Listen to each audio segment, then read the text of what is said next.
Okay, I want to add a few more details, especially here underneath the seat cushion and between that bucket. There's a bit of a gap that I want to close off. So if I hide the background image so that you can see a bit better, that's what it looks like. Okay, so I'm just going to draw a bunch of simple curves, and I'm going to extrude it and trim off my poly surface so that I can have something that closes off and follows the shape of the bucket basically. So I'm going to maximize my back viewport, and I'm going to draw a line, and let's start beyond that blue axis, so about here, and I'm going to go and travel in the -x direction, and I'm going to place my first point here. I'm going to press shift and go down about here, press left click and right click afterwards. All right, so what I'm going to do, I'm going to use well, first of all, I'm going to trim off this part here. So to do that, I just use the line tool. I type in 0, and I'm just going to press shift and draw a line that is along the Z direction. All right, I'm just going to hide my cushions. And if you press F7, you can also hide your grid. Okay, you press F7, you bring back your grid. All right, and that way we can see a lot better like that. Okay, so now I'm going to use the trim, select my line as the knife, right click, and then left click to trim off this part. So I'm just going to hide, no, I'm just going to lock my bucket like that. Yeah. All right, so now I want to draw an arc. So what I'm going to do, I'm going to take the line tool again, and I'm going to snap in endpoint, and I'm going to grab this endpoint of my line, and I'm going to press shift and just left click about here. So now I don't need this line, I can delete it, and this is the line that I just sketched. So I can join this line with this line and right click. Now I'm going to draw an arc that's going to start at this point and finish at that point, and I'm going to make it tangent along the X direction. To do that, I'm going to go to the arc tool, and I'm going to go and find the third icon. So this one with the little handle, that means it's to impose a tangency basically. And make sure that you snap in the endpoint on your snapping toolbar, grab the first point, grab the second point, and then you've got your handle, and you just press shift to lock it along the X direction. That way you know that this endpoint will be tangent to that virtual line that I'm drawing with my cursor right now. Okay, so I know that this is tangent. So however, I don't like too much the shape. What I can do is that if I hide this temporarily, what I can do is I can select this control point, and I can use the gumball, and I maintain the tangency of my arc, but I'm just changing the shape of it. All right, so I'm just going to bring back my bucket so that I can follow the shape, maybe put myself in ghosted mode.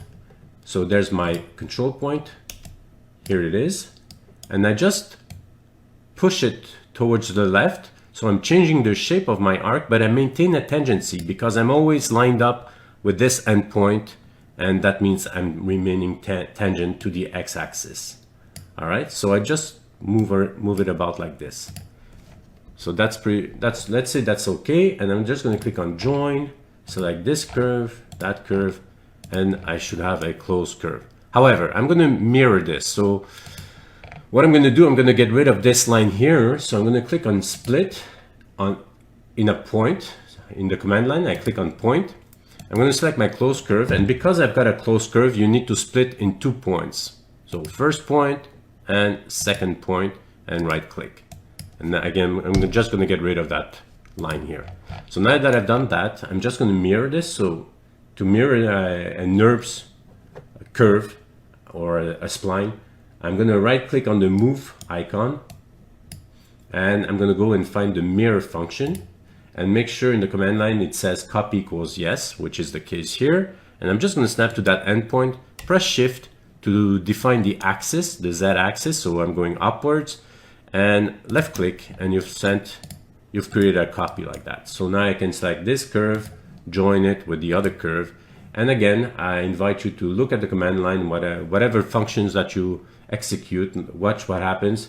And it says here, 2 curves joined into one closed curve. This is exactly what I want. I want to make sure that it's a closed curve. If you happen to have an open curve somewhere, well, you can type CRV start, or I think it's new in Rhino. You can also go in Rhino 7, I mean, you can go where it says the analyze direction icon, and you've got here, show curve ends. You know, you can also click on that and it's going to show you where are the openings. All right, so now I've got this closed curve. I'm just going to go to the left viewport and drag it a bit closer to my bucket. And then I'm going to extrude it. So I'm going to do surface, extrude curve straight. You can definitely do a solid extrude planar curve if you want. It's going to save you one step. When you do a surface extrude curve, as a reminder, this is what I'm doing now, you end up with an open poly surface. You can see that both ends are open, all right? So it's an open poly surface, and I need to cap it. So now I can go into the solid menu and click on cap planar holes, and it's gonna cap the extremities, as you can see here. Okay, so now, if I go on the top view, I'm going to use the curve of my bucket to trim off. So I'm going to go and right click where it says project curves or control points. So it's the curve from object toolbar. And I'm going to go and find the third icon called duplicate edge. So basically I'm going to extract a curve from that edge, right click, and there's my curve.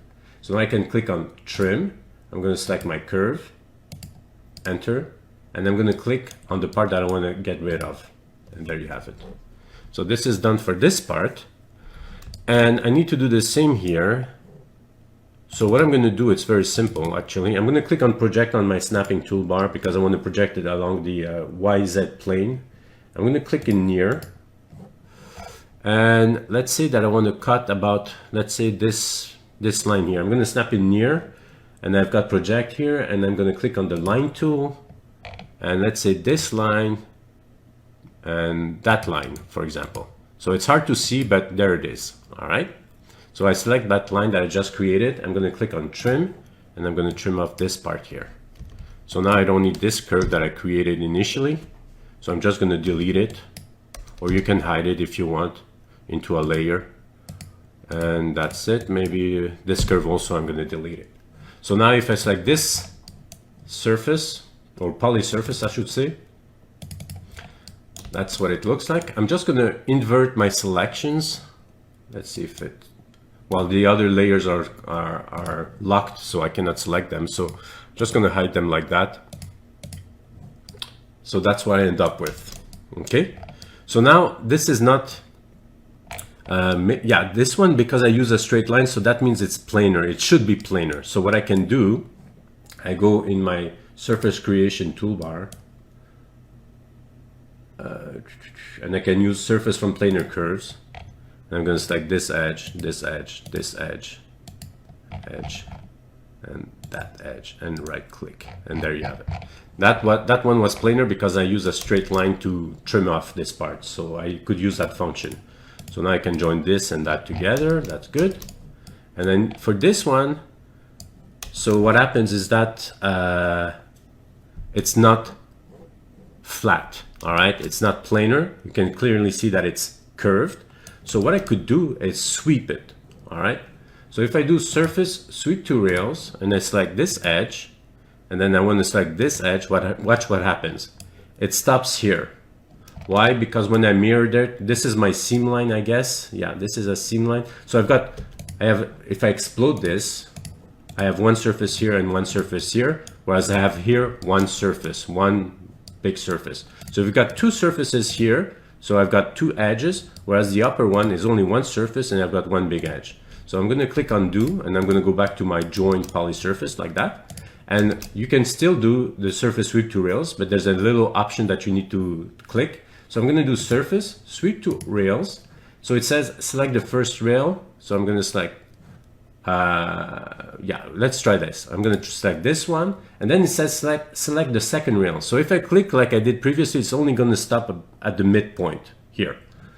you can click here, you see here, chain edges. I'm going to click on chain edges for my second rail, and I'm going to click one by one. So I'm going to click this one and this one as my second rail, and then I right click. And now it's asking me for the cross section. So it's going to be this one, section 1, and section 2.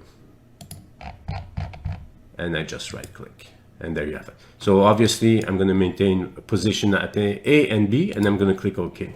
And I'm just going to join this together. And now I end up with a solid.